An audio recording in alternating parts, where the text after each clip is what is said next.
right, we're back on January 19th, 2023. Loddy and Mac on the SAC. Sports on the cul-de-sac. Twitter, LodMac_Yanks. Instagram, Loddy_Mac_sports.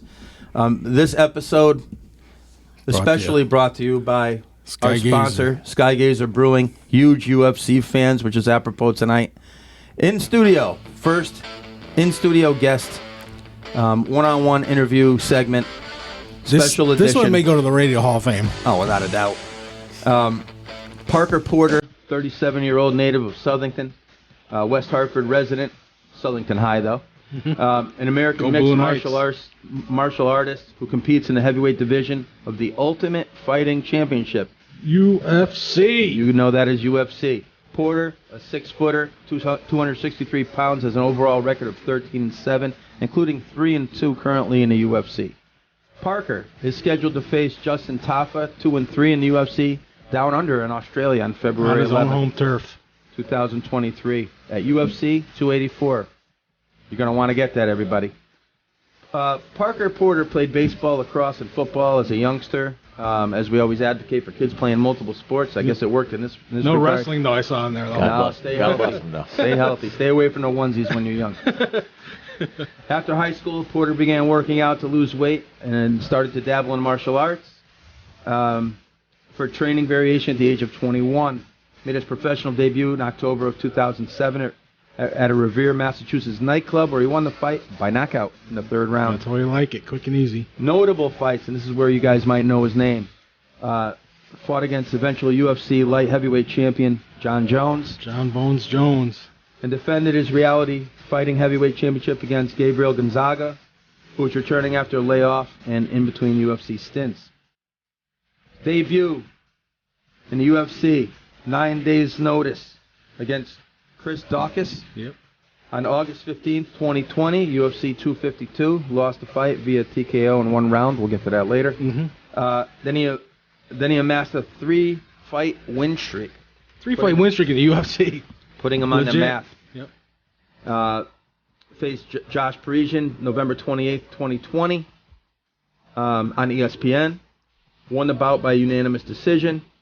Faced Chase Sherman August 21st, 2021 at UFC on ESPN 29. Won the fight via unanimous decision. Listening to questions. Is that like the Ocho? So we're missing Loddy. Loddy's in his third full-time job coaching basketball. Hopefully he's in by the time we get to football.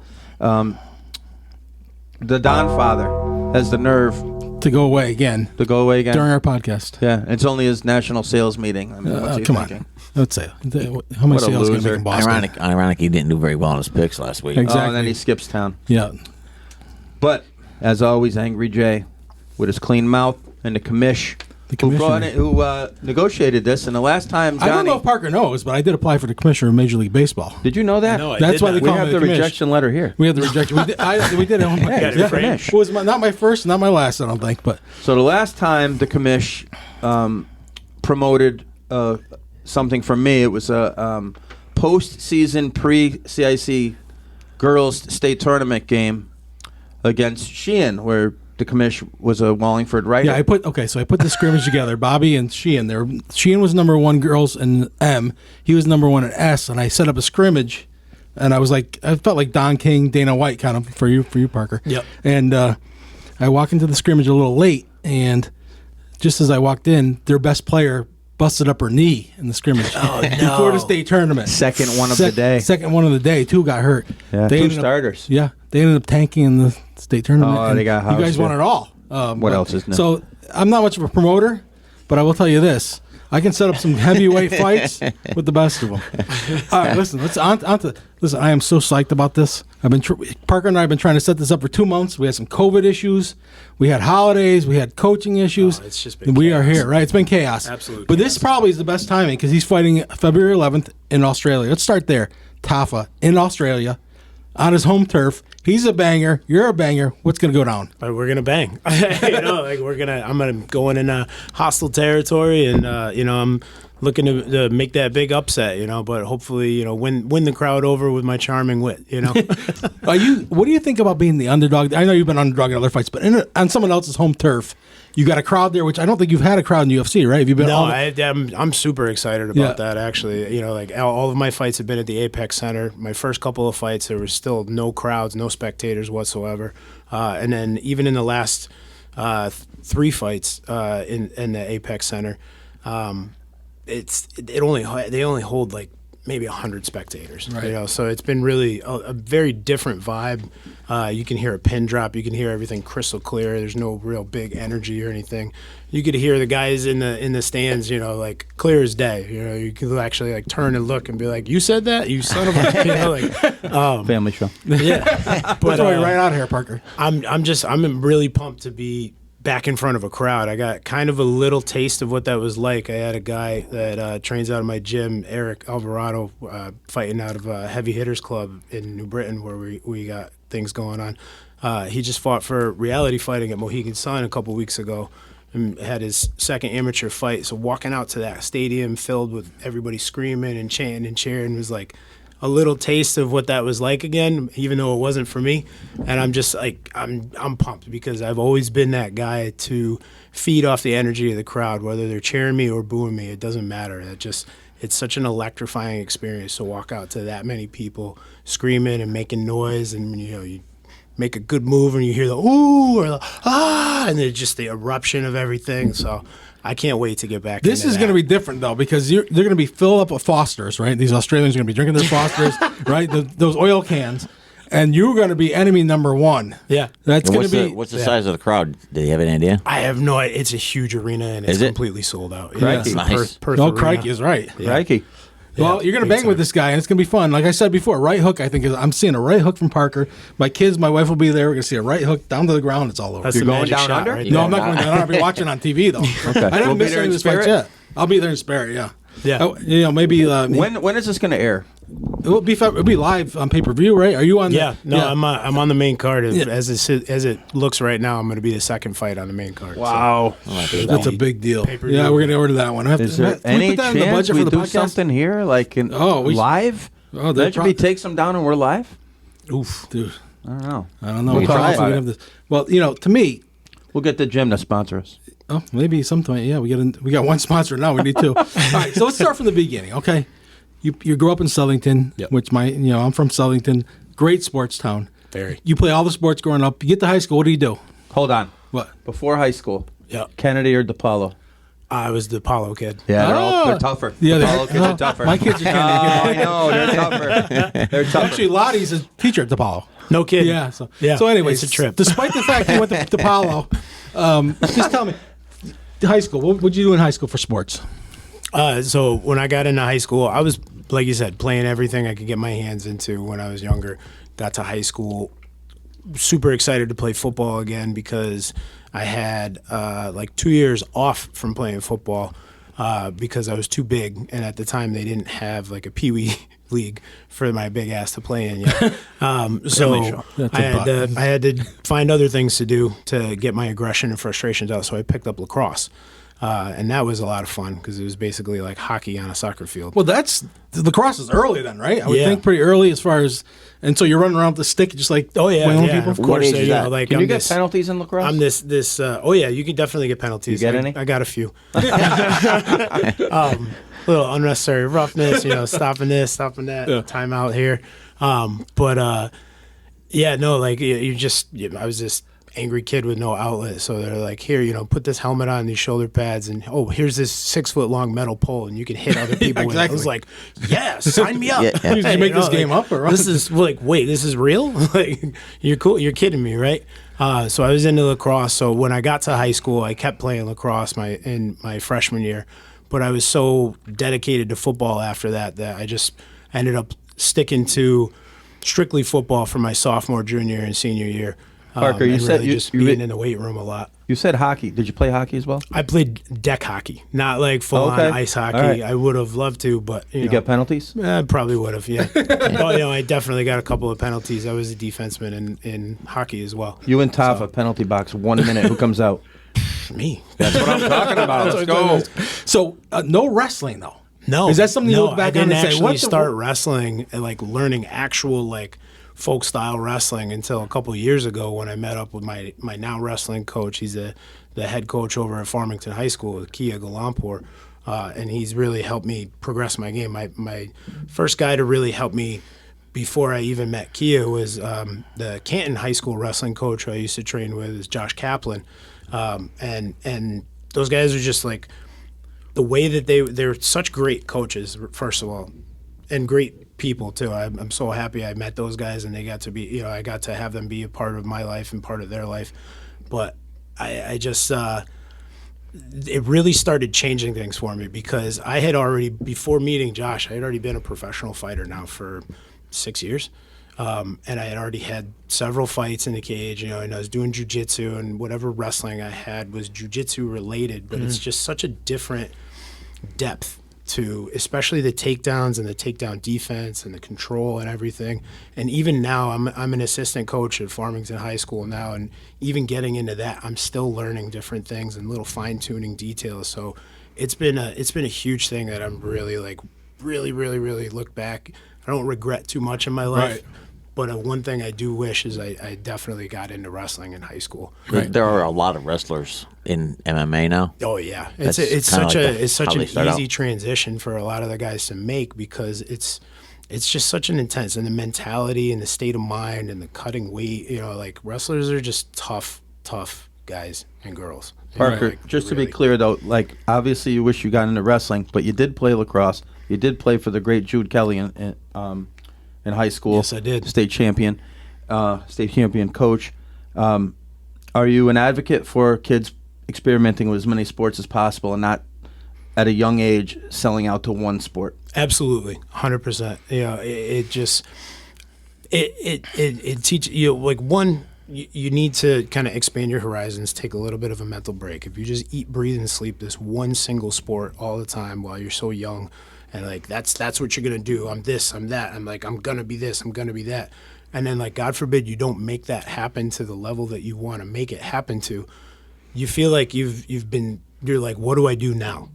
What do I do now? And I kind of went through that myself with football, because after high school, I didn't take my grades as seriously as I should have, and it kind of took away any opportunity I had to continue playing football in college or even go to college.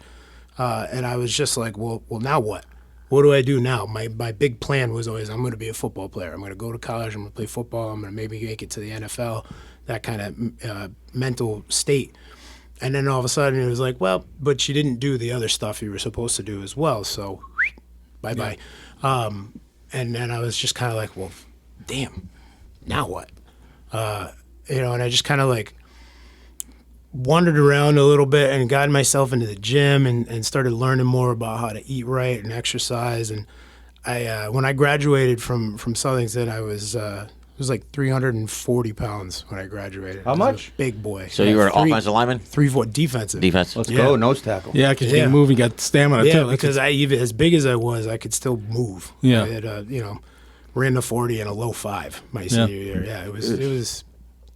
I don't know how I did it. It didn't make sense. So speaking of how you did it, like, is getting into the gym and taking nutrition and learning about the body the gateway to how you became an MMA fighter? That's exactly what happened. Is I got into the gym more. I started getting into the gym at 14 years old to get better at football, bigger, stronger, faster. You guys all know that, motto and mantra. But now I got in there, and it wasn't just trying to get bigger. I was trying to get more healthy. I started eating right, and I lost 120 pounds in about a year. I got Wow, all that's the way like down David to, Goggins, man. Yeah, I got all the way That's down to Goggins-esque like right there. 215. And now I was in the best shape that I'd ever been in. So I don't mean to cut you off. Were Yeah. you just lifting, or were you doing? I was martial arts stuff. I was just a gym rat. I hadn't even started doing any martial arts training yet. I was just lifting in the gym, running, hitting sprints, and just trying to bodybuild, if you will. Yeah. And now here I was in the best shape I'd ever been in, and ever since I started lifting weights, the purpose was always to get better at whatever sport. Yeah. That was the driving factor behind Right. get stronger, get faster, get improve your physique for performance purposes, not just for aesthetics. And now here I was in the best shape I'd ever been in with nothing to do.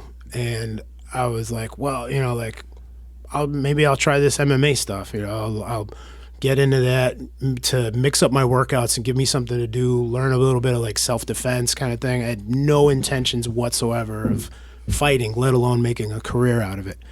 And so what's the family saying then? Oh, my plan now is to fight. What's the family saying Well, then? how old were you? But that wasn't even my plan. My plan was at the time to train martial arts. I was 21. Okay. 21 years old when I first started training. And like my mom was all for it at the time because she and she's still all for it. I shouldn't even say at the time. My mom was all for it because here I was, like taking care of myself. She's seen like a big change in my, responsibility in myself as an adult and taking action for, positive change and stuff. And of course, she was familiar with the concept that most people with martial arts, like it teaches self-discipline and respect, and it's a good thing. It's, like definitely get your kids into martial arts if you can, whether they're traditional martial arts or boxing or jiu-jitsu. It's going to give them a focus and a discipline that is probably only rivaled by the military. But so I got into the training myself, and after 9 months, my coach was like, "Hey, you're kind of good at this. You wanna like sign up for a fight and give it a shot?" And I was like, "Why not? Like I'm 21. I feel like I can conquer the freaking world. I'm like, let's test our mettle." So I get my first fight, and I go in there and win by knockout in the third round. And So it just happened like that. Was one thing I was going to ask you. Like, how do you know you're ready? So your coach just said, yeah, Parker, he told me I was ready. And like in hindsight, I probably should have been more ready, knowing what I know now and having been involved in the sport.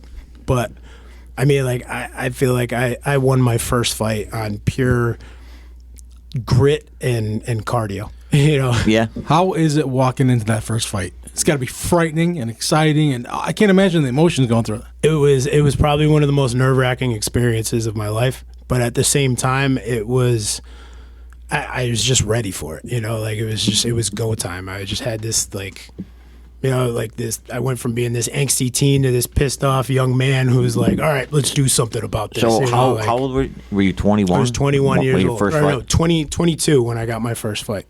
Okay. So when what was the guy's name?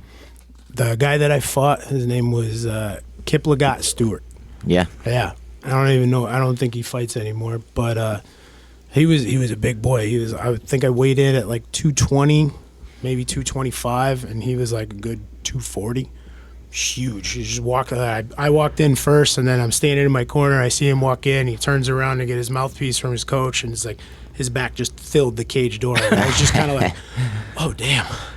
That's a big boy. Like when Thunder Lips got introduced in Rocky. Yeah, exactly. How much do you think he eats? About 202 pounds. Weighing in at 202 pounds. Yep. That's exactly how that felt. Parker, And, regardless of the opponent, pre-fight, something we've never gotten a chance to get involved in, but like, I mean, I get nervous for a big wiffle ball game. So like, are there nerves before a fight? Is it more anxiety? Is it just being jacked up? Always, every time. Yeah. You learn to handle them better, but they never really truly go away. They transform a little bit from one fight to the next, but as you get more experience, you handle them better. You learn to focus on the things that you can control and not think about the what ifs that you can't control. And you just lately, especially since getting into the UFC, really the biggest thing that I've learned is to just try and kind of like step back and take it all in. Really have that laser focus on what you're coming in there to do, but like take a second and really just kind of like look at everything, feel it, breathe it all in, and try to remember it for what it is. Okay, going off script a little bit. I'm a team sport guy. I love high school basketball. I watch a lot of it. I can't stand when kids warm up before games with earbuds or whatever in. Yeah. And then some people disagree, saying they just want to get going, get the juices going. I would imagine your sport's a heck of a lot different, where maybe the music helps you escape from stuff you don't want to be thinking about and get you in the frame of mind to get going. Yes and no. I mean, like some people love music, and some people hate listening to music. Some people want it quiet. Some people want to get away from their thoughts. I've always, throughout my entire life, been somebody who just loved having music on, whether it's to enhance whatever I'm doing, put me in a better mood, keep me motivated, break up the atmosphere or change it completely if you need to. So a lot of times I'll have, me and my guys will have I'll have a hard rock, 80s rock playlist going or something, listening on the some kind of Bluetooth speaker, and we're just kind of bouncing around, jamming, and just loosening it up and having fun. And at the end of the day, that's why I'm doing this, is because I love this. I got into this because I love it. I got this far. I stuck with it this long because I love it. So to me, I'm having fun. I'm in a good mood, and I want to do everything I can to make that good mood even stronger. Little pre-fight Bon Jovi. Yeah, yeah. A little AC/DC. Let's go. Yep. Hey, get my headbang on. How about when it's time to walk in? Then the music goes off, and do you have a walk-in song, or do you get to pick them up? I've been walking out for my last 4 fights. I've been walking out to Stranglehold by Ted Nugent. Nice. Because it fires you up, Nice. or superstition? A little bit of both. Okay. That's a good one. I'm not a superstitious guy. No, I'm not overly superstitious, but it's become more of almost like a trigger at this point. I don't actually listen to the song very much outside of walking out or when I'm really trying to get in the zone for something intense. Yeah, it's almost like a Pavlovian response. I can't wait to hear that in Perth. I think blasting over the speakers. Out you come, my man. I can't wait, dude. I cannot wait. So you're 21, and you start, the thing starts going, right? Yep. And building. But how many fights do you have between the next maybe 5 years? From the start? Yeah. Let's see. Damn, I don't even know. I've been doing this for 15 years now, man. I think I got my second fight. I won that one. And then the third fight was against none other than Mr. Johnny Bones Jones himself. That didn't go my way. No, it doesn't go anyone's way. Yeah, no. It's just, It hasn't gone I feel anyone's like way. anybody that's ever fought him should be able to just write that off as it doesn't even count on the Yeah, record. exactly. in the Dude, medal it takes column. it takes stones You know? just to walk into the ring. Never mind walking Dude, against so him. you knew nothing about John Jones, No, right? nobody knew anything about him. Was that Massachusetts? Where was that fight? That was in Wilmington, Mass. at Yeah. the Shriners Auditorium. And so you're going in and you're like, all right, this guy's kind of tall and skinny, I'm thinking, right? And yeah, what are and your I'd thoughts? seen him he fought against one of my teammates at the time, and I was like, I'm literally lined up to fight him next, and my teammate already is like fighting him. And I by the time I think it was I took the fight on 6 weeks notice or something like that. And he was, we'll say, I can't remember exactly what his record was at the time, but we'll say he was 4-0 Right. at the time that I signed up. By the time our fight came around 4 to 5, 6 weeks later, he was 6 or 7-0. exactly, So he yeah. had fought 2 or 3 more times in between when I said, yes, I'll take the fight, to when we actually fought. And I was just kind of in hindsight, I'm like, Jesus, that should have been a sign or a trigger to be like, you probably might want to rethink this. But at the time I was 22 years old, and I'm, young enough to know everything and ready to just go in there. Oh, it's going to be different for me. And it was not. Yeah, well, It was not. that, like I said, that happened to everyone. I Yeah. mean, the guy's he might be, we talk Mount Rushmore. Yeah, well, Dana White has said he thinks he's the best MMA fighter of all time. I would have to agree with him on that, because even the one technical loss on his record was a DQ in a Right. fight Elbows. that arguably should have been stopped way before the illegal elbow was ever thrown. Right. And the dude is just, he's done amazing things, man. He's the youngest ever champion, the longest running champion. He's just been so dominant, and say whatever you want about his outside antics. When it comes to his abilities inside the cage, nobody can touch him. Do you look back on that fight now and say, as almost like a badge of honor that you fought the guy? Now it is, yeah. Yeah. At the time, I was like, God, damn it. I was really just beating myself up. It was my first loss. Yeah, I just really just clung to it oh, I'm going to get that one back. And now I'm like, nah, I'm not. I don't want to get that one back. Yeah. I got nothing but respect for the guy on that end. But it just... He's coming back too, right? He's a Which is freak. like- Yeah, he's fighting for the vacant done belt. it. So they let Francis go. Yeah. And now it's going to be John versus Gagne. Cyril Gane Gagne, versus for the open belt. And I honestly, that's Gane is probably the toughest SOB he's going to face, man, in the heavyweight division, and right. Obviously I'm in the heavyweight division as well, but that's neither here nor there. This is an amazing matchup to see. I can't wait to see that fight. I got to ask you, so how does a fight come about? Like, you're fighting Tafa, like, how does that, does somebody set it up? Like, one of your coaches sets it up? My There's like a manager's in bargaining touch thing going on? with the matchmakers. Like sometimes a matchmaker will come to us first and be like, "Hey, what do you think about this? Or you want that? Or we got this for you." And my manager will bring it back to me and my team, and we'll weigh our options and be like, "Yeah, I like that fight," or "No, I don't like that fight," or "I'm not really ready to fight right now," or whatever it may be going on. And it's just like kind of a back and forth exchange, and obviously, you want to be able to say yes to every fight that you can, but certain things come up, and whether you're injured from the previous fight, or you got some like family vacation coming up, or whatever it may be, where it just kind of like throws a monkey wrench into the timing of things.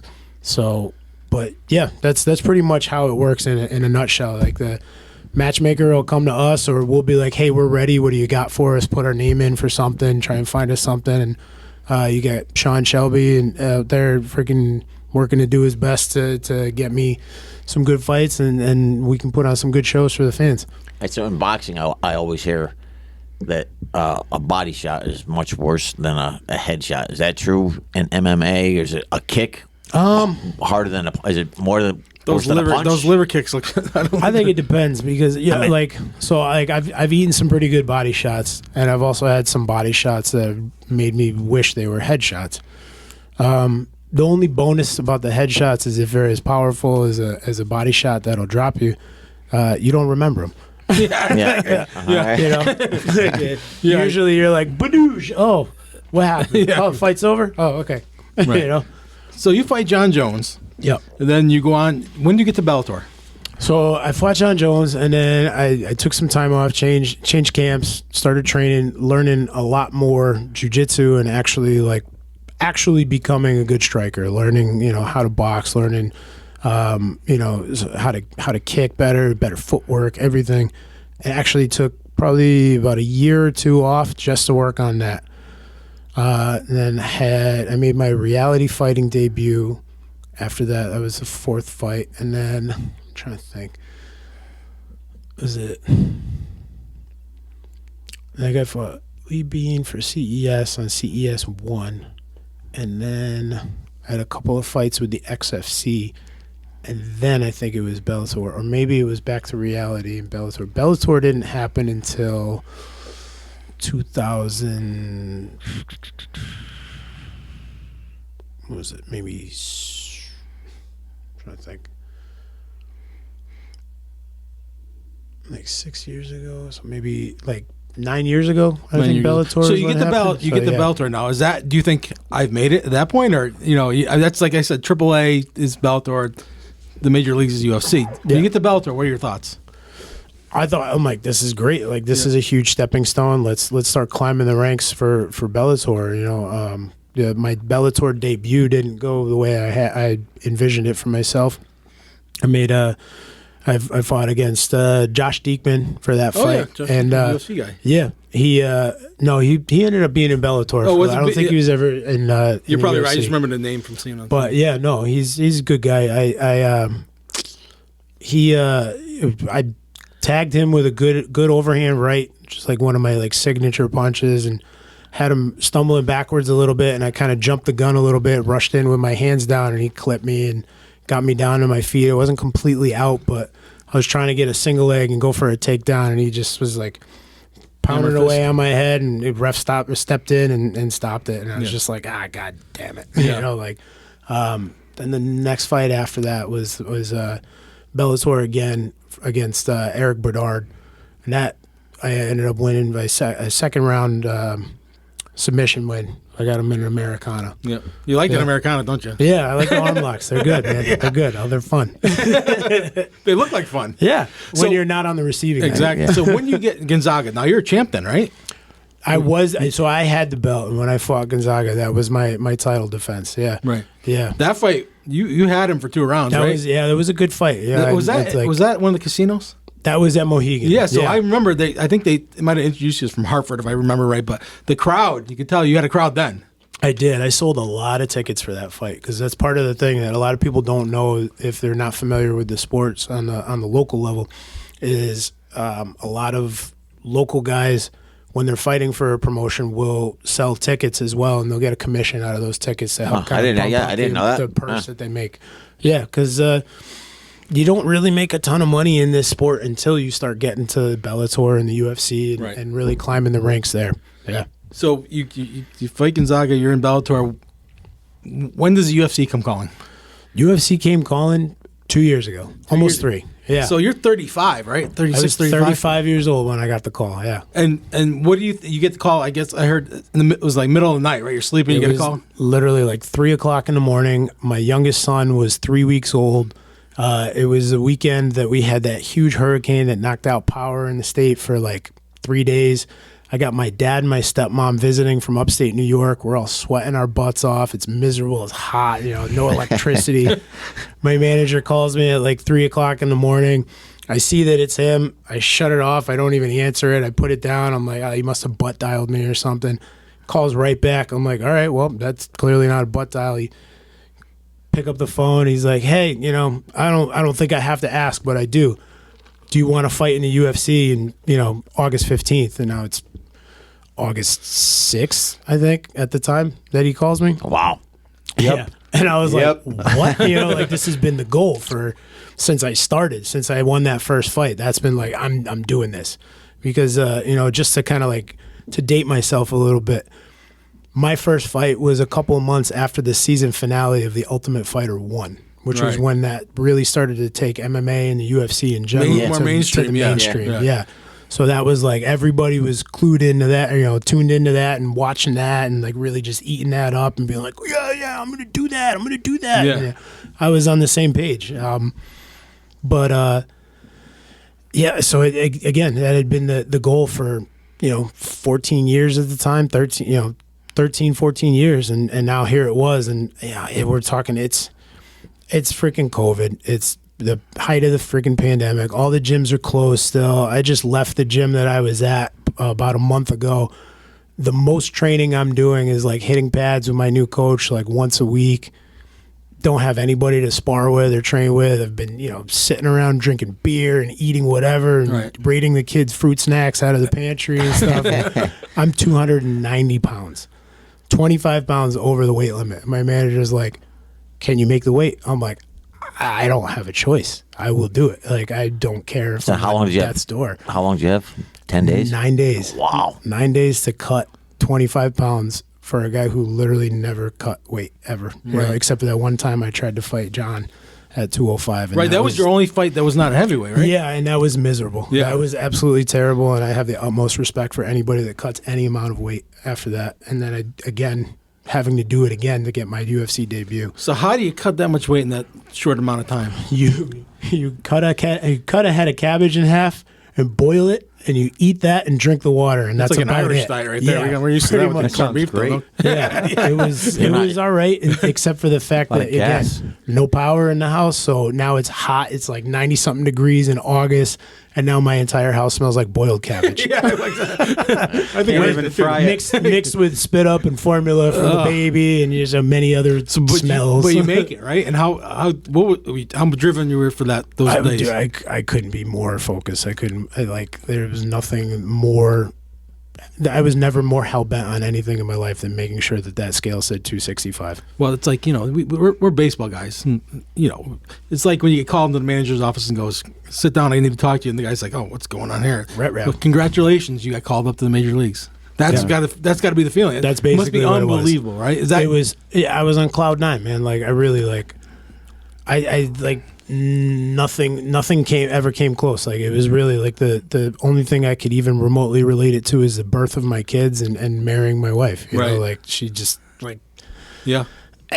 It's a moment it's in your life. indescribable. Yeah, it's literally what I've been working for. Is the the realization of a dream that I've been chasing for 13 years. So you get to the UFC, you go to the Apex in Vegas, right? Yep. You lose your first fight. Yeah. The emotions of that, and like once you get there, and then just what are your thoughts when you get there? So honestly, wasn't super emotional about it. I went into it with the mindset of I'm taking this fight on 9 days' notice. I've literally never done this before. I've also had to cut 25 pounds of water weight. Right. I'm horribly out of shape. Totally out of tune with my timing. Like this is just not me. I'm not going to be able to display the best example of what Parker Porter as a fighter is. So I'm going to go in there. I'm going to do whatever I can, but I'm accepting the fact that there's a good chance that I'm going to walk away with an L off of this. Right. So are you signed to just that one fight, or do you no? So it's a four-fight contract that I got. Yeah. So that gives you a little bit of leeway, right? Way more. Yeah. Way more leeway. Way more comfortability. And I'm like, as long as you don't absolutely belly flop on your first performance, then you're going to at least get your second fight on your contract. And so the next three fights. Underdog, I think, in all three, were you? Maybe two out of three? 2 out of the 3 I was the underdog. But you win them all. All three of them. So now you got a three-fight winning streak, get some good guys. Yeah. So the first one against Parisian, he was an up-and-coming guy. He was on the Ultimate Fighter heavy hitters heavyweight season that they just had. And, they're building him up. And he's a great guy. I actually met him in Vegas for the tryouts for the Ultimate Fighter because we both tried out for that season and made it to the final selection process. He got picked and I didn't, kind of thing. So he's an awesome guy. We still stay in touch. I kind of check in with him. He checks in with me. We keep an eye on each other. But I come in there to fight him, and now I've had a full camp. Now I'm in shape. Now I'm ready to go and just totally blow the doors off of what everybody thinks is going to happen. And we end up breaking a record that night between the two of us for volume of most significant strikes thrown in a 3-round heavyweight fight. Right. And then that's MO on you. You got incredible motor, right? And that's that's what you're born with, right? And that's something you gotta kill me to stop me, man. I'll kill myself. Little Gotti. Yep. I know that's the thing on Parker. He's got this motor, and he can do a little bit of everything. He can bang. He can take you to the ground. I watched those fights. Those 3 fights were amazing, and all decisions, right? Yep, all decisions. Does that so bug I'm just you? I know you can't. As an athlete, you want more and more. A win's a win. At the end of the day, a win is a win, and that's really all that people pay attention to. A lot of times is what's your win record, what's your lose record, right. That kind of thing. But it bothers me more because I know I'm capable of a finish, and there were a couple of situations in probably all 3 of those fights that if I had just kind of fine-tuned certain techniques a little more, I would have been able to finish those, and they could have all potentially been 3, finished fights. On the flip side, I broke a record not once but twice by doing that. So there's a silver lining on everything. Well, you're kind of a different heavyweight in that way that you really. I mean, there's a lot of guys, but you got the energy is unbelievable for a guy your size. I don't like to stop. Yeah, exactly. What I wanted to ask you, so you get to the UFC, I'm sure at some point, whatever higher power you believe in, if I can just get to the UFC, I promise and then you start getting these wins going. Yeah. Do you get the goals must change almost midstream? Absolutely. I'm winning now. Obviously, for 13 years, the goal was, just get to the UFC. Right. Get to the UFC. Now it's all right, climb the ranks. Get a number. Get ranked. Get that number. I mean, at the end of the day, everybody's got that goal of they want to get the belt put around their waist. They want to climb as high as they can. They want to fight the best. They want to reach the pinnacle. Yeah. But and that's of course my dream. That would be a dream come true for me as well. But right now, my goal is to get a number next to my name. That's the first step. Get at least a 15 or higher. Get my ranked position. And then climb a little higher, and just kind of one goal in front of the other. Right now, and even now, my goal is to string together some more wins.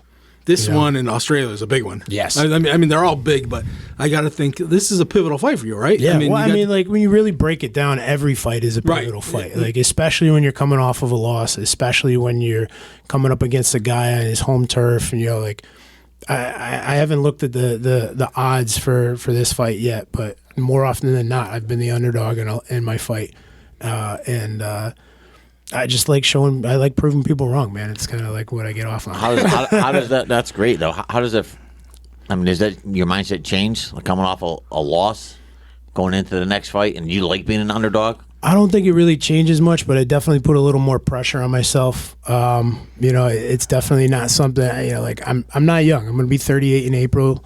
I'm very fortunate to be a heavyweight, and heavyweights tend to have a later prime date and have a longer career in general. So, but at the same time, I don't want to ever get on that 2-fight slide where I have 2 losses in a row and potentially be that third one, which could be the last fight ever. I'm just not ready to hang it up yet. I will be when it's time. How long for what? Before I hang it up? Yeah, that's my question. Like, how long do you want to go? I want to go as long as I can, man. My goal right now is 15 fights in the UFC. Okay. That's about an average of 3 a year. This will be fight number 6, so it's not unrealistic to get 9 more. Okay. 9 more fights. Nice, Did you sign? How many fight contract are you with now with the UFC? So I'm on my 2nd contract, and this will be the 3rd fight on a 4-fight contract. Okay. So I got to talk about the UFC. I'm envisioning in my mind, like when you get called up, like I said, the major leagues. Yep. You're gonna fly out to Australia. Uncle Dana's gonna put you in this beautiful hotel with marble out of a nice tub. What's it like to be in the UFC? So it's not a marble floor. Brass tub, I'm thinking. Though, No, not even the brass tub. I would love that. The Performance Institute's like that. The UFC PI is beautiful. Right. And anybody that's in the UFC can go there for free and use it. You just got to get yourself there in Vegas. Yeah. But no, they especially because there's just different circumstances when I got in. We're talking the height of COVID, so there's all these extra protocols and precautions, and you got to be isolated. You got to stay in here, stay in there. So they literally, like, I don't know if they rented it out or bought it or what, but they basically owned a Marriott Residence Inn for since the start of the pandemic, and that was like the campus where they brought all the fighters, everybody. Not it wasn't like. I made my debut on Stipe Miocic versus Daniel Cormier 3. Right. They were in the same hotel I was in. Nice. That's we nice. were all in the same boat. They fight on a pay-per-view. I'm excited to see what our accommodations will be like when we go to Perth. Kangaroos bouncing around there, maybe. A lot of people are like, what the heck is that? Shrimp on the Barbie. There's a wallaby over there. Exactly. So, obviously, it's the pinnacle. Do you feel like, do they treat their fighters well? There's a lot of talk about how much they get paid and this and that. Listen, man, I've been doing this a long time. I made like $300 from my very first pro fight. Right. Okay, I fought in this little nightclub in Revere, Massachusetts called Club Lido. I don't even know if it still exists. It's not the greatest part of town. You got to sell more tickets. Just freaking. I sold a lot of tickets for that fight too. $2.99 with your fans. Yeah, really. But they're talking like a place where like there's bathroom floors flooded kind of thing. So like, I can afford to take care of my family right now. Right, that's good. Like on what I'm making from fighting 2 and 3 times a year. Do you have a day job, or do you just do the gym? Or I do have a day job. It's the my gym that I started. So tell me about your gym. Where are you doing that? You switch gyms and you open your own? So I have my own gym, and we're in New Britain, Connecticut. Right. We're right in What's that called? It's the old Tuttle Bailey building. We're Heavy Hitters Club. And so who are the kids, adults? What do you got there? Everybody, yeah. I got kids. So I got my kids are coming in. They do the Muay Thai and the kids jiu-jitsu classes. We got everybody from as young as 8 and 9 years old all the way up to I think mid to late 50s is my oldest member right now. Right. And we're small right now. We're building up, and I'm female members. A couple, yeah. Are they like into fighting or self-defense, or are they just in for working out? Both. Yeah. Right now, everybody we have is more geared towards fighting and just kind of like getting in better shape, learning the self-defense aspect of it, because that's awesome. Even though it's not touted as like a self-defense system, like you're not doing a women's self-defense seminar and learning how to like poke eyes and stuff. If you know how to box or kickbox or do jiu-jitsu, that's going to give you a substantially stronger base for any kind of practical street application or fight or whatever. Because if I know how to throw a jab or a good combination, in boxing, the only difference for a street application, for a self-defense application, is now instead of throwing my jab with my fist closed, I'm going to open my hands up and poke you in the eye. Right. You know, and then I'm going to hightail it out of there. Well, that's funny you say You that know, because like- I have a question. This is when I was a kid. We had a home invasion. Yep. We were sleeping. People came in the house. It shaped who I am today as far as being hyper alert of situations. And I have this recurring dream where someone breaks into my house and I have to protect the nest. And I do a flying knee off the top stairs, and I get the guy flush, right with the flying knee, like what's his name did to Askren. Yeah. Knocks him right down. But I know it's not going to happen in real life. So we're in a situation we need to defend ourselves. I've had a similar dream, by the way, on Have a you? side note, where like somebody breaks in my house and like I throw myself down the stairs at them That's what I do. like double leg jump kick. That's like, what I just- do. But I feel like when I know? land, the Achilles is going to go or something like that. But but so we're Yeah, but so are they. Yes, exactly. We need to defend ourselves in a normal situation. And this is a serious question. Yeah. What one thing do we need to know? Is it to come through with an elbow? Do we hit him right in the lower region? What would you recommend for anyone? If who you have the opportunity knees, not to engage, don't. Yeah. You know, like get away. violence That is never the you know, answer unless you're no, getting paid for it, I guess, right? True. No, I mean, like really, like in it could be only because in the real world, I don't know if you've got a knife on you. I don't know if you got a gun. I don't know if you're on drugs. I don't know. I don't know what's going on. I don't nowadays. have all the details. This is not an agreed upon bout. There's no referee to stop things Right. when they get squirrely. Like things are gonna get wild. The best thing that I could say is try to get away. Try to get away as best you can. Get somewhere safe. And obviously, you know, you're in a different situation. Being, you know, like you got to protect the nest kind Yeah. of scenario. Like make sure the wife, the kids, or anybody else, and all the loved ones in the home are protected. You know, and call the cops. You know, Yeah. like really, like it's not a bad thing to if somebody busts into your house to call Right. the cops on them. No, funny, but Parker. I'm a big fan of, you know, like poke them in the eye. Yeah. If you've ever been poked in the eye, Yeah, exactly. it sucks, man. It's painful. You can't see. You've got almost an instant headache. But again, like we were just saying, there's situations where maybe that doesn't do anything. Maybe the guy's like like- high on PCP or Right. whatever the heck ever, and it doesn't do anything but make him go, huh, what was that? Yeah, you know, yeah. like, yeah. Funny you say you don't know what people are coming at you with these days. That includes teachers of first grade students. You guys are following what happened in Virginia. And I saw that. she got Yeah. away after being shot by a first grader. But So wild. what a crazy world now. Getting back to you and sports and stuff like that, we're huge team sports guys. Yep. And obviously, not to belittle the boxing, the MMA, the tennis, the golf, all that other kind of stuff. Yep. But with you guys, what you're going in there and possibly facing on any given night, or maybe even in training, I would imagine it's so important to lean on team members. 100%. What's your team like, and how important is team to your sport? The team is key. You know, anybody that's been around me for any period of time has heard me say this at least once, if not, 100 times. Fighting is the most team-based individual sport that you could imagine. Right. Because without the support of everybody that I've got for training, my coaches, my sparring partners, my lifting partners, my guys that I just practice and drill with, without their help, without them literally putting their body on the line sometimes and just being like, just go. Don't worry if I get hurt, just go. Yep. I wouldn't be able to train the way that I train and be able to, prepare to the level of readiness that I need to. I'm a big fitness guy. I got to ask you. So, like leading up to one of these fights, or just in general, Yep. can you speak? Like, what do you do for like a workout? So right now I'm doing a lot of strength training. So you're actually lifting? Oh, yeah. Is that normal for a MMA guy? Yeah, absolutely. Yeah. I think it's even more important for a heavyweight because we're big guys. We got to be strong. Yeah. We got to move some heavier freaking weights around. So I've been really working on just my overall peak strength. But that's in combination with sprints and then in combination with the cardio that I get when I'm doing long rounds of kickboxing or sparring or jujitsu and everything. So like some of the most practical conditioning you can get is to drill. Yeah. Drill, compete with your partners, spar, roll with your grappling and your wrestling partners. So how many guys are on your team too? Do you mind? So my go-to guys, I consist of 3 people. It's my longest time training partner is Dan Frazick. He's an East Hartford firefighter. Love that guy. He's actually dating my sister-in-law.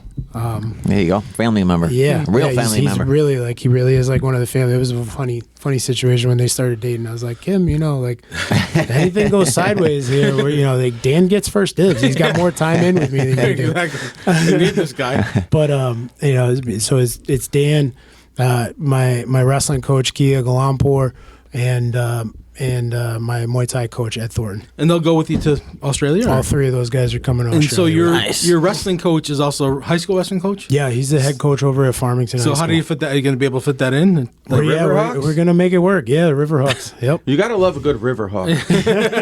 In 2023, you love a Riverhawk. Yeah, absolutely. Hey, speaking about the team going over, I wanted to ask this before when they said when they talked about just the fact you're on enemy turf. How early will you go? Fights on February 11th. We're leaving Friday, February 3rd. We're leaving in the evening out of JFK. You got plenty of time to get your sea legs under you then, huh? Hopefully. So obviously you got a place to work out there. Yeah, I would imagine. I don't know the details of the accommodations we're going to have, but I would imagine there's going to be a gym, there's going to be a space we can go train, or they'll have set up, a room set up at the hotel that we're at. And Better not be like Rocky IV, man. That's going to be ridiculous. Yeah. You got to go out in the bush. And Yeah, kill yeah, a kangaroo he or asked for something. that. Actually, my strength and conditioning coach Brandon Sierra, he's actually little plug here. We're gonna we're in the same building. We have basically the same gym. He's Elevation Academy. We train in the same room. He's kind of like my roommate, and we're kind of merging our two units into one. But he actually met somebody at he was over at Rebel Dog Coffee, I think, and she was from Australia. And said, the sun index over there, the ozone is so thin that you really got to watch, make sure you put lots of sunscreen on and cover up, because it's apparently there's a ridiculously high rate of skin cancer. Yeah, you never know. It. The same thing with the elevations Yeah, in there's Colorado, just that kind little of stuff. things like that. You know, You better be a pasty son of a gun over there. For I 8 days. don't. You guys have seen me fight. I'm not tan. Stay away from eels too. I am Or very stingrays. What are they? Stingrays. Stingray? I don't think Oh, What we they got count over the there. crocodile hunter. No, Yeah. poor Steve. Or Yeah, you got the. that I was, got to ask you this too. So, if you watch all these pre-fight things on ESPN and stuff, and the guys get face to face to promote the fight. Yeah. Are you one of those guys that needs to have animosity towards the guy you're fighting? No. Or are you more level-headed guy? I'm pretty level-headed. Yeah. All right, I keep it. I'm focused. I'm in the zone. It's take no shit kind of attitude. all but, business. But it's it's not. I'm not one of these guys that's got to press my forehead into your forehead or really get up in your face Yeah. and try to strut your stuff. Is that just to sell more tickets sometimes, or is there real these guys? And it's both, yeah. Sometimes the guys are just trying to hype things up and be a showman. Other guys are actually that's their personality. That's Angry the way they people. get. I can't. Yeah, I don't get it. Here's what I got to ask They're you. not the ones that are trying to run away from violence, by the way. No, they're not eye pokers. They're No, trying to kill they're you. seeking it out. Yeah. Well, that's something along the same lines. You got the tattoo on your back that says "Fear none, respect all." Yeah. And I've seen you fight. All your fights. Afterwards, I've caught on the mic a few times you saying, "Let's get a beer." Afterwards. Yeah. Ladies and gentlemen, after 3 rounds, we go to the judges' scorecards. Here are the totals: 30-27, 30-27, and 29-28. All for your winner by unanimous decision, Parker Parden!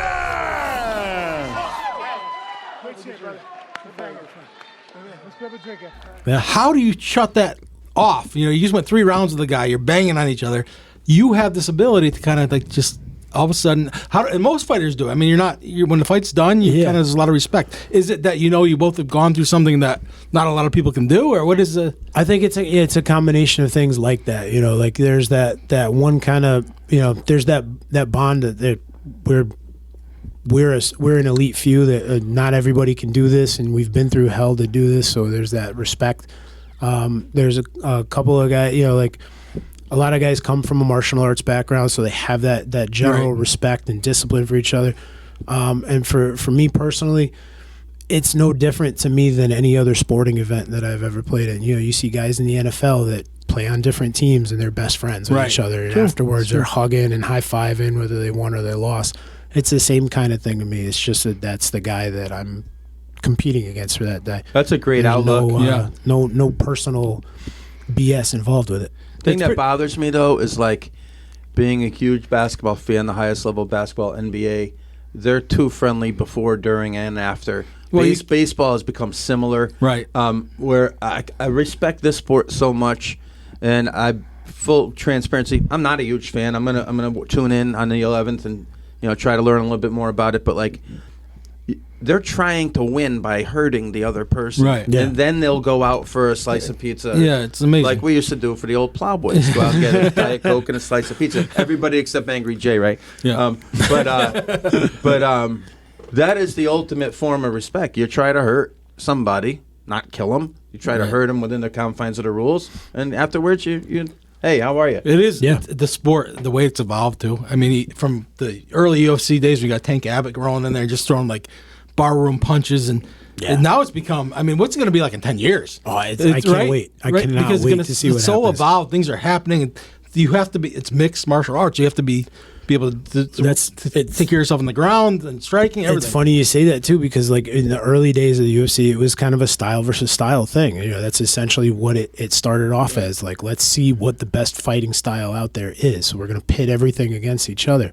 And then as it grows, like, oh, this guy's actually knows a little bit of jiu-jitsu and is a really good boxer, or this guy knows, he's a great all-American wrestler and he's got a good jab and a cross, or, like little bit, like slowly but surely, everybody started becoming a little more well-rounded, and now MMA has almost essentially fused into its own martial art, right? Where you combined everything. You've got to be 80% proficient in just about everything, right? And like really like 100% proficient in one. If you don't evolve, you're left behind. I mean, it's unbelievable. 100%. We Sharu. What's that?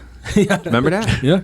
Do you know what that is? No. I don't even know if it's real, but we had a couple guys in college that lived, near Commission Eye, and they were into this thing where they were able to just straighten their limbs out, let's say your foot or your hand, and like hit it as hard as you could over and over again and not feel the pain of it. Yeah. I think that's almost a little like nuts. finger conditioning. Exactly like that. Yeah.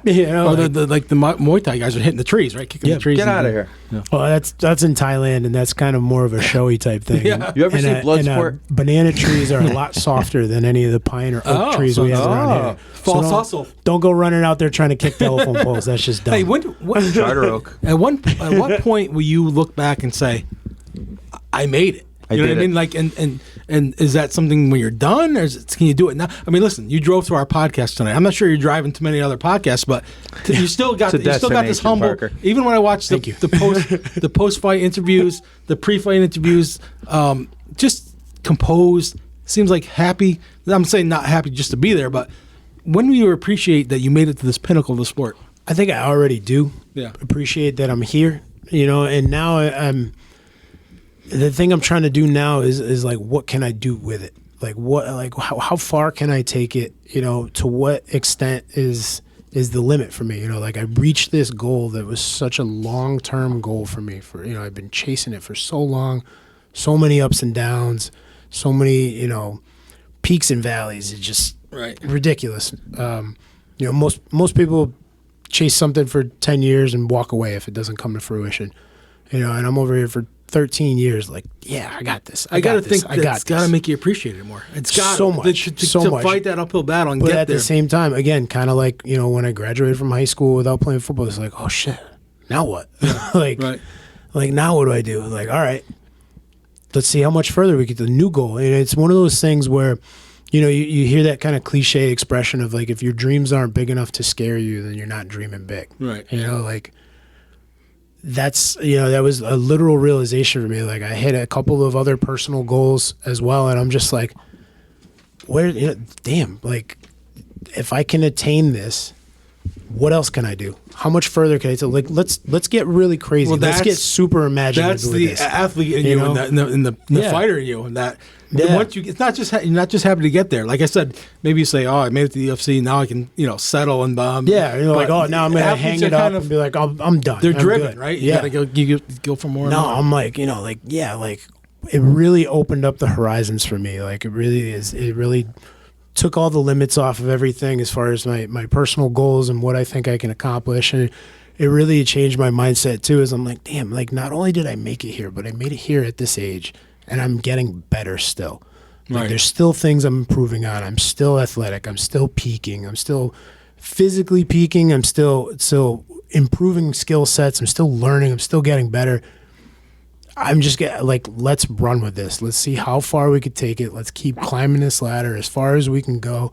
And then, one day when it starts to kind of stall out or level out, then the plan is to, step back and do the coaching and usher in the next era of guys and give them a clearer path than I had, because there was a lot of things that I was left to kind of figure out on my own that I don't want people to have to go through, because I feel like I could have accomplished the goals that I have accomplished sooner if I had a little bit more of a clear path and I wasn't just kind of like Is that stabbing the thing? in the dark. Is that the thing you get hung up on, that you could have done it earlier, or do you not get hung up? I mean, it's life. I think I'm it's not a really- blessing. Yeah, no, again, another cliche. Everything happens for a reason when it's supposed to happen. Timing is everything. I say that to people nonstop. It's everything in the fight game. It's everything in life.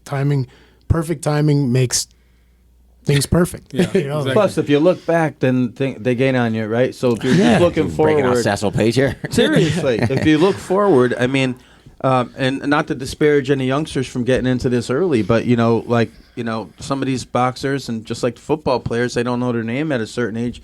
I mean, it seemed like playing all those different sports, trying all those different things. And by the way, training in your gym be just another skill, another sport, another positive activity, life skill to finish. So, but like, you're healthy at this age and still going this way. I still got it with absolutely, me. yeah. I'm still. I mean, how many improving, baseball players know? are going this way at that age? Yeah, right. Yeah. Yeah. And they've been playing How many baseball. of anybody is going that way at that age? I know I'm not without going that some way right now. assistance? Oh, no, I took a hard turn south there. Exactly. Well, I'll tell you what. I am fired up now for February 11th.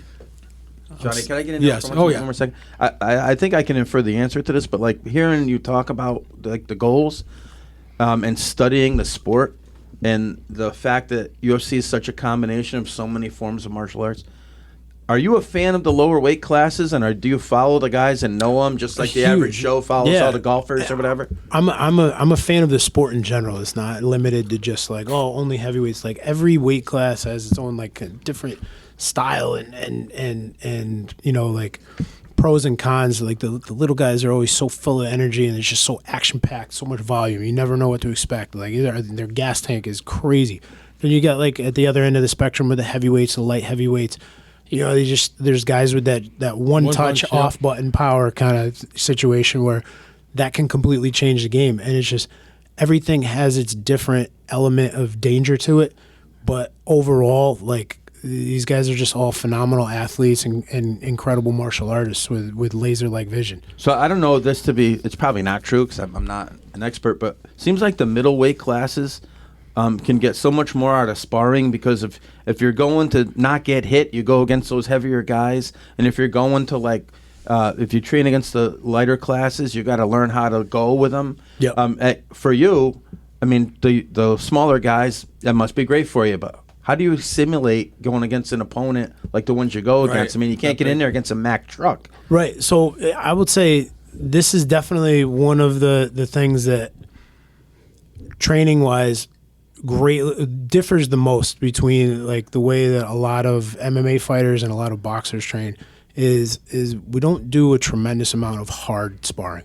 You go to any boxing gym, just about, not all of them, obviously there's exceptions to every rule, but a lot of boxing gyms traditionally spar the exact same way they fight. They don't pull any punches, they don't slow anything down, everything's 100%. They're just wearing bigger gloves with a big giant cup and headgear on. Whereas with MMA, we will do what we call flow spar. We'll slow things down. We keep it sharp. We keep it quick. But there's a way to throw punches and throw kicks and everything where you're not throwing them at full power. You could throw them at full speed, but they don't have the necessarily same damaging and devastating impact. You definitely control your kicks and your punches more to the head.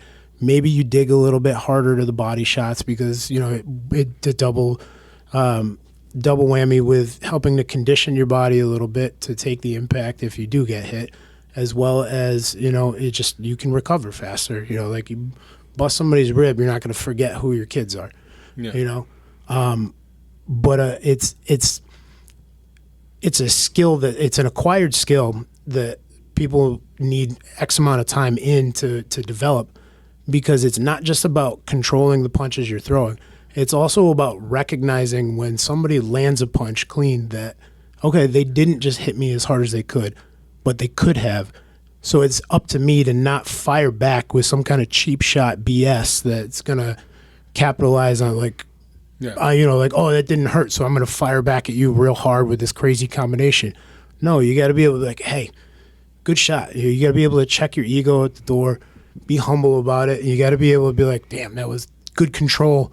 You had me dead to rights on that. That landed clean.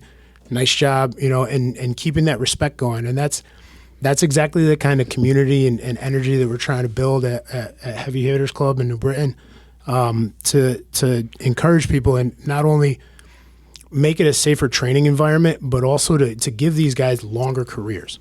Because if you've got your best fights in the gym, you're wasting your time. You're losing potential opportunities to make money and really expand and prolong your career. Batting cage hitters.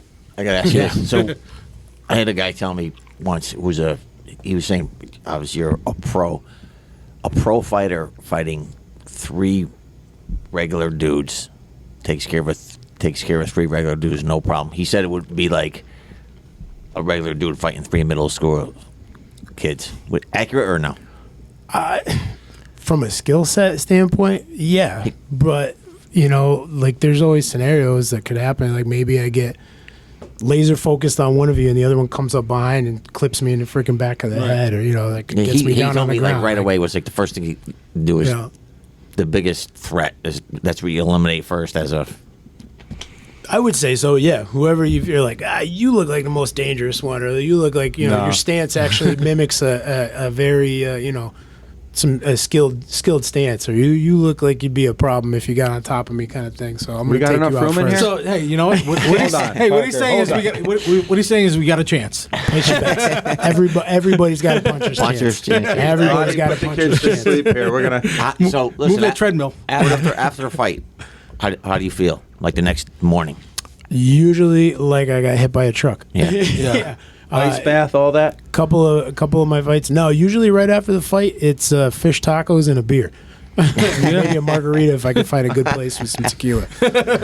Yeah, and like the next day, you got to be hurt, right? Yeah, I'm usually pretty banged up, especially after a 3-round, unanimous decision type stuff. You guys have seen my fights. We're throwing back and forth. Right. I'm not the only one throwing punches and kicks in that fight, so I'm absorbing a lot of that damage and impact.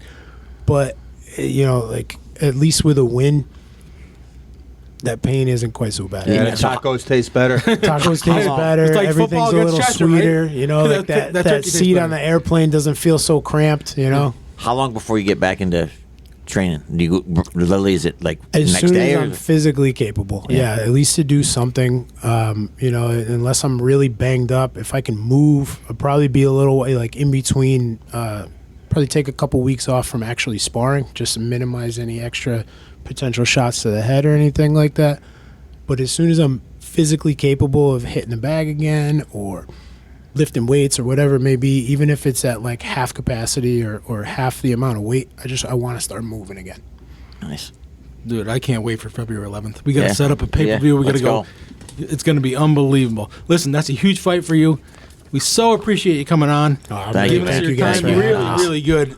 And I'll tell you what, you got 3 fans here, and my wife is even a fan, so that tells you something about Parker Porter's skill set and his hometown a little bit. But thank you for coming on. We really appreciate it. Dude, it is my Thank you, pleasure. Parker. We're gonna wrap. Appreciate it, We're really. gonna wrap this up. Loddy and Mac, Sports on the Cul-de-Sac, Twitter, LodMac _Yanks, Instagram, Loddy _Mac _Sports. UFC fans, Skygazer Brewing have sponsored this, and we look forward to February 11th. When the ring announcer, is it Michael Buffer? Who's it going to be? I don't know, but it'll probably be Michael Buffer. Right? Bruce Buffer. Bruce. yeah. Oh, his Bruce. brother, yeah. Mike's the boxing guy. Yeah. Bruce Buffer. When he announces, He gives him a little from fist bump. Southington, Connecticut, We hope, not West the Hartford. Blue Hartford. Knights. We need to make sure that says Southington. Okay, listen, But get your we- Skygazers, buy that pay-per-view, and root for Parker. That's all I got to Let's say. go. Please Let's and go. thank you. All right, so our dedicated comment people, Kenny Naylor, Jamie Leggett, son going for 1,000, I hope, tomorrow night at Oxford, Mike Bacchesa, bust my butt all the time. I know you guys are going to get this event. Maybe there's a chance we could all get together somewhere and bring the noise for Parker Porter February 11th. Parker, thanks for coming. Thanks for having me, guys. Thank you.